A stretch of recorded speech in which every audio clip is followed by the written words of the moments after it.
ಎಲ್ಲರಿಗೂ ನಮಸ್ಕಾರ ಸ್ನೇಹಿತರೆ.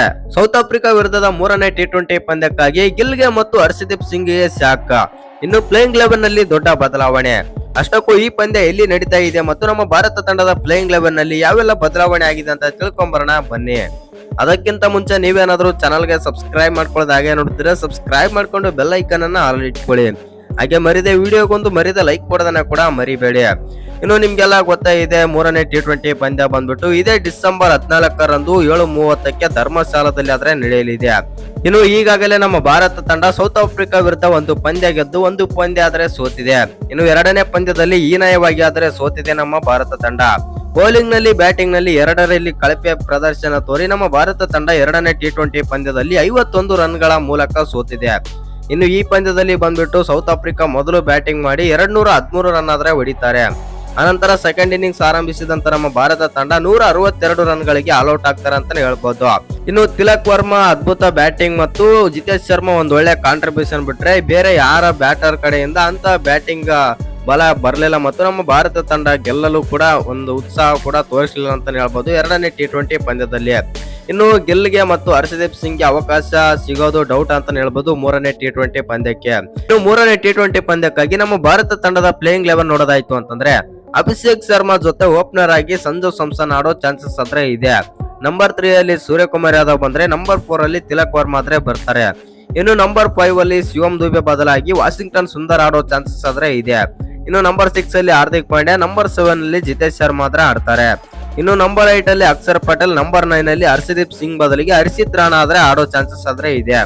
ಇನ್ನು ನಂಬರ್ 10 ಅಲ್ಲಿ ವರುಣ್ ಚಕ್ರವರ್ತಿ, ನಂಬರ್ 11 ಅಲ್ಲಿ ಬಂದ್ಬಿಟ್ಟು ಬೂಮ್ರಾ ಆದ್ರೆ ಆಡ್ತಾರೆ.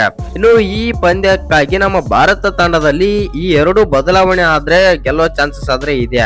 ಯಾವ್ದಪ್ಪ ಅಂತಂದ್ರೆ ಗಿಲ್ ಮತ್ತು ಇವರು ಹರ್ಷದೀಪ್ ಸಿಂಗ್. ಯಾಕಂತಂದ್ರೆ ಎರಡನೇ ಟಿ20 ಪಂದ್ಯದಲ್ಲಿ ಗಿಲ್ ಅವರು ಅಂತ ಅದ್ಭುತ ಪ್ರದರ್ಶನ ಏನು ಕೊಟ್ಟಿಲ್ಲ. ಮೊದಲನೇ ಟಿ20 ಆಗಿರ್ಬೋದು, ಎರಡನೇ ಟಿ20 ಪಂದ್ಯ ಆಗಿರ್ಬೋದು. ಆ ಕಾರಣದಿಂದಾಗಿ ಸಂಜು ಸ್ಯಾಮ್ಸನ್ ಒಳ್ಳೆ ಫಾರ್ಮ್ ನಲ್ಲಿ ಆದ್ರೆ ಇದ್ದಾರೆ ಮತ್ತು ಮೂರನೇ ಟಿ20 ಪಂದ್ಯಕ್ಕಾಗಿ ಅವ್ರನ್ನ ಹಾಕೊಂಡ್ರೆ ನಮ್ಮ ಟೀಮ್ ಇಂಡಿಯಾಗೆ ಬಲ ಬಂದಂತಾದ್ರೆ ಆಗುತ್ತೆ. ಹೌದು, ಸೂರ್ಯಕುಮಾರ್ ಯಾದವ್ ಕೂಡ ಸ್ವಲ್ಪ ಫ್ಲಾಪ್ ಅಲ್ಲಿ ಆದ್ರೆ ಇದ್ದಾರೆ ಮತ್ತು ಎಲ್ಲ ಕಳಪೆ ಬ್ಯಾಟಿಂಗ್ ಪ್ರದರ್ಶನ ಆದ್ರೆ ಕೊಡ್ತಾ ಇದ್ದಾರೆ. ಆದ್ರೆ ಈಗ ಬೆಂಚ್ ಪ್ಲೇಯರ್ಸ್ ಅಲ್ಲಿ ಅವ್ರನ್ನ ಬ್ಯಾಕಪ್ ಮಾಡೋ ಪ್ಲೇಯರ್ ಯಾರು ಇಲ್ಲ ಮತ್ತು ಅವ್ರನ್ನ ಬ್ಯಾಕಪ್ ಮಾಡೋ ಪ್ಲೇಯರ್ ಯಾರಾದ್ರೂ ಇದ್ರು ಅಂತಂದ್ರೆ ಅವರು ಕೂಡ ಕುಂದಿರ್ಬೋದಾಗಿತ್ತು ಮತ್ತು ಕ್ಯಾಪ್ಟನ್ಸಿನ ಬೇರೆಯವರಿಗೆ ಬಿಟ್ಟು ಕೊಡಬಹುದಾಗಿತ್ತು. ಆದ್ರೆ ಸೂರ್ಯಕುಮಾರ್ ಯಾದವ್ಗೆ ಬ್ಯಾಕಪ್ ಪ್ಲೇಯರ್ ಇಲ್ಲ ಮತ್ತು ಆ ಕಾರಣದಿಂದಾಗಿ ಸೂರ್ಯಕುಮಾರ್ ಯಾದವ್ ಅವರಾದ್ರೆ ಮುಂದುವರಿತಾರೆ. ಹೌದು, ಶುಭ್ಮನ್ ಗಿಲ್ಗೆ ಮತ್ತು ಇವ್ರು ಜಿತೇಶ್ ಶರ್ಮಾಗೆ ಬ್ಯಾಕಪ್ ಪ್ಲೇಯರ್ ಆಗಿ ಸಂಜು ಸ್ಯಾಮ್ಸನ್ ಆದ್ರೆ ಆಡ್ತಾ ಇದ್ದಾರೆ. ಇನ್ನು ಬೂಮ್ರಾ, ಹರ್ಷದೀಪ್ ಸಿಂಗ್ ಮತ್ತು ಹಾರ್ದಿಕ್ ಪಾಂಡ್ಯ ಆಗಿರ್ಲಿ ಮತ್ತು ಶಿವಂ ದುಬೆ ಆಗಿರ್ಲಿ ಇವರಿಗೆ ಬ್ಯಾಕಪ್ ಆಗಿ ಹರ್ಷಿತ್ ರಾಣಾ ಆದ್ರೆ ಆಡ್ತಾ ಇದ್ದಾರೆ. ಹರ್ಷಿತ್ ರಾಣಾ ಒಂದು ಆಲ್ರೌಂಡರ್ ವಿಭಾಗದಲ್ಲಿ ಆದ್ರೆ ಬರ್ತಾರೆ ಅಂತಾನೆ ಹೇಳ್ಬೋದು.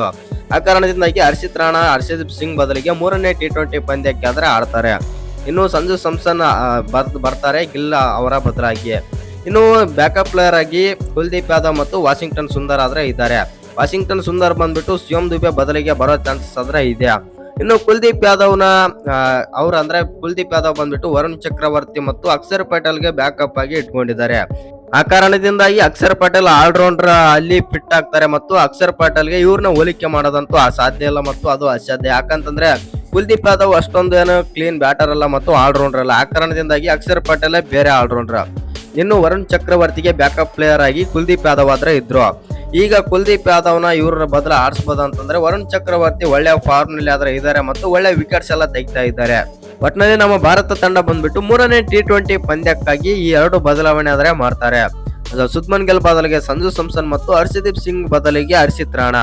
ಇನ್ನು ಈ ವಿಡಿಯೋ ಇಷ್ಟ ಆಗಿದ್ರೆ ಒಂದು ಲೈಕ್ ಮಾಡಿ, ಶೇರ್ ಮಾಡಿ. ಹಾಗೆ ಇನ್ನು ಯಾರು ಚಾನಲ್ ಸಬ್ಸ್ಕ್ರೈಬ್ ಮಾಡ್ಕೊಂಡಿಲ್ಲ ಸಬ್ಸ್ಕ್ರೈಬ್ ಮಾಡ್ಕೊಳ್ಳೋದು ಮರಿಬೇಡಿ.